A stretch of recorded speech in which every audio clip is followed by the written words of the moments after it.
The envelope had been inside the wall for 31 years. Sealed, hidden, addressed to no one.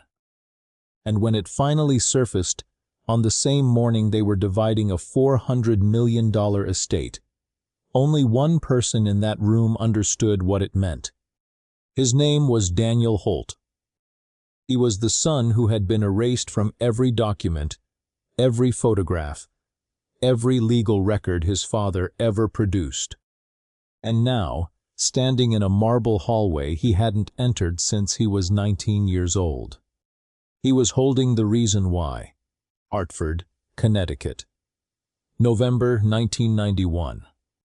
Edward Holt built his fortune the way most men of his generation did, quietly, ruthless, and without apology. He started with a single shipping contract in 1963. By 1980, Holt Logistics had terminals in 7 states. By 1991, the company was valued at over $400 million, and Edward's name was synonymous with old American wealth. He had 2 children. Margaret, the eldest. Composed, calculated, everything her father admired. She joined the company at 22 and never looked back. And Daniel, the youngest. Different in ways Edward never found words for. Too emotional, he said. Too idealistic. The kind of son who asked why when the answer was always supposed to be because I said so. When Daniel was 19, he confronted his father about a warehouse fire in Baltimore. One that killed 2 workers, one that Edward's legal team had quietly buried. Daniel had found the internal reports. He had gone to his father first, out of loyalty, out of the belief that family still meant something. Edward looked at his son across the dining room table and said 7 words. "You are no longer welcome in this house." Daniel left that night with a single bag. He spent the next 3 decades building a different kind of life. A small architecture firm in Providence. A modest house. A daughter named Claire who had never met her grandfather. He had not spoken to his father in 31 years. Then, on a Tuesday morning in October 2022, a lawyer named Patricia Wren called his office. Edward Holt was dead, and Daniel had been summoned to Hartford for the reading of the will. He almost didn't go. He told himself it didn't matter. That whatever his father had decided, it would not define him. He was wrong about that. Not because of what the will said, but because of what was found inside the wall. The reading took place in the main study of the Holt estate, a room Daniel remembered as cold, even in summer. Patricia Wren sat at the head of the table. Margaret sat to her left, flanked by 2 attorneys Daniel had never seen, a financial advisor, a notary. Daniel sat alone on the opposite side. The will was 43 pages. Patricia read it with the careful neutrality of someone who had delivered difficult news before. Charitable foundations, property distributions, operational control of Holt Logistics transferred to Margaret, effective immediately. Daniel's name appeared once. To my son, Daniel Edward Holt, I leave the sum of $1. This is intentional and not the result of oversight. $1. Margaret did not look at him. She kept her eyes on the documents in front of her, her pen moving steadily across signature lines. Daniel said nothing. He had prepared himself for this, or believed he had. What he hadn't prepared for was what happened 40 minutes later, when the estate manager, a quiet man named Gerald who had worked for Edward for 26 years, pulled him aside in the hallway. Gerald was 71 years old. His hands shook slightly when he spoke. "Your father asked me to do something 2 weeks before he died," Gerald said.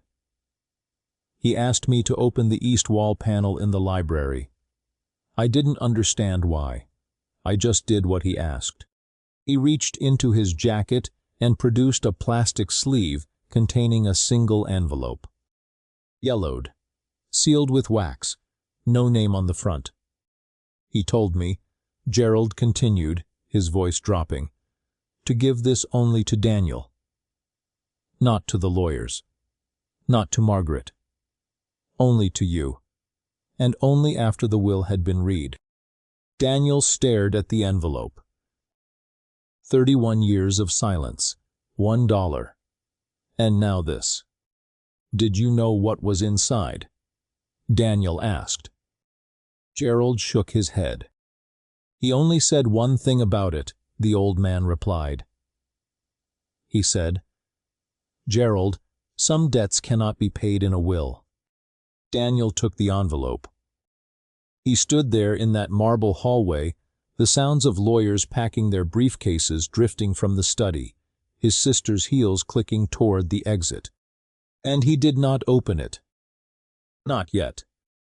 Because some part of him, the part that had survived 31 years without this man's approval, understood that whatever was inside that envelope would change everything he thought he knew about why he was sent away. He drove back to Providence that evening without opening it. He placed the envelope on his kitchen table and made coffee he didn't drink. He called his daughter Claire, who was 24 and studying law in Boston, and told her he was fine in a voice that made her immediately drive down to see him. She arrived at 10:30. She sat across from him and looked at the envelope between them. Are you going to open it? I don't know, he said. What are you afraid of? He thought about that for a long time. That it explains nothing, he finally said. That it's an excuse dressed as an apology. That I'll read it and feel exactly as empty as I did when I left. Claire reached across the table and put her hand over his. And what if it's something else? He didn't answer. That night, after Claire fell asleep on the couch, Daniel opened his laptop. He had spent years not looking. Years deliberately avoiding everything connected to his father's name. But that night he searched. Baltimore, 1991. Warehouse fire. Holt Logistics. What he found stopped him cold. The fire had never been fully buried. A journalist named Rosa Medina had filed 3 separate investigations between 1993 and 1997. She had named Edward Holt directly. She had cited internal documents, the same documents Daniel had found as a teenager. But there was something else. According to Medina's final piece, published in 1997, someone had anonymously funded the legal representation of the 2 workers' families. The settlement had been substantial, private, sealed. The funding had come through a shell account traced, loosely, never confirmed, to a Hartford-based holding company. One of Edward Holt's holding companies. Daniel read the paragraph 4 times. His father had thrown him out of the house for confronting him about the fire. And then, quietly, without ever admitting fault, without ever calling his son. Edward had paid. Not to protect the company. The legal exposure had already been contained. He had paid because a 19-year-old boy had looked him in the eye and told him it was wrong. And some part of Edward Holt, buried beneath the ruthlessness, beneath the pride, beneath 31 years of silence, had known his son was right. Daniel closed the laptop. He picked up the envelope. His hands were not steady, but the question that had lived inside him for 3 decades, why did he choose the company over me, was no longer the right question. The letter was 4 pages, handwritten. Edward Holt's script, angular, controlled, the handwriting of a man who chose every word carefully, filled each page without margin. Daniel read it standing at the kitchen table, at 2 in the morning, while his daughter slept 20 feet away. The letter began with no greeting. I have written this 11 times. This is the version I am keeping, because it is the most honest, and honesty, as you once taught me, is the only currency that doesn't lose its value. Edward wrote about the fire. He wrote that when Daniel confronted him, his first instinct had been to protect the company. That he had spoken to lawyers within the hour. That the decision to remove Daniel from the house had been framed, in his mind, as protecting his son from exposure to what was coming. He had told himself that for years. "It took me a long time to understand that I wasn't protecting you," he wrote. "I was protecting myself from having to become the man you were already asking me to be." He wrote about the settlement. He confirmed it. Every detail. He wrote about watching Daniel's career from a distance. Through a Providence newspaper subscription he had maintained for 22 years, through a contact who had attended the opening of Daniel's first completed building. "You built things that were meant to last," he wrote. "I spent my life acquiring things that were meant to impress. I knew the difference. I simply chose wrong." The final page was the shortest. The dollar in the will was not contempt. It was the only honest number I had left. Everything else I owned was built on a foundation you identified when you were 19 years old. It was never mine to leave you. The letter is yours. The truth is yours. I don't ask for forgiveness.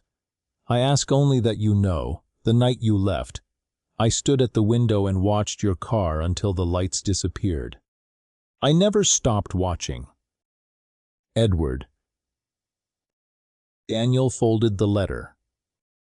He sat down on the kitchen floor, his back against the cabinets, and he stayed there until the light came through the window, not weeping for what he had lost.